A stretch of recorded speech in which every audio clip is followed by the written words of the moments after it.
કુખ્યાત ગેંગસ્ટર રહેમાન ડકેત આખરે આવી ગયો છે સુરત પોલીસના સકંજામાં।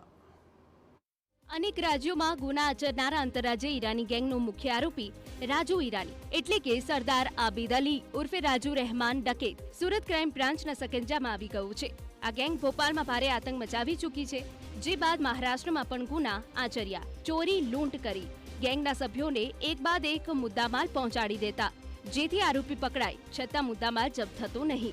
महाराष्ट्र में मेगा कॉम्बिंग में पण आ रहमान डकेत बची गयो हतो।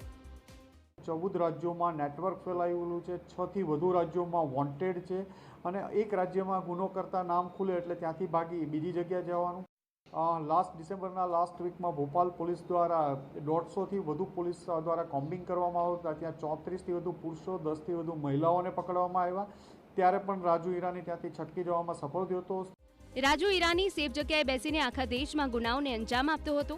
पोलीस और सीबीआई जेवा वेश धारण करीने लोकोने लूंटता आ गैंग सूरत में आवी हती। जो कि कोई गुनेगारने अंजाम आपे ते पहला ज क्राइम ब्रांचे तेने दबोची लीधो।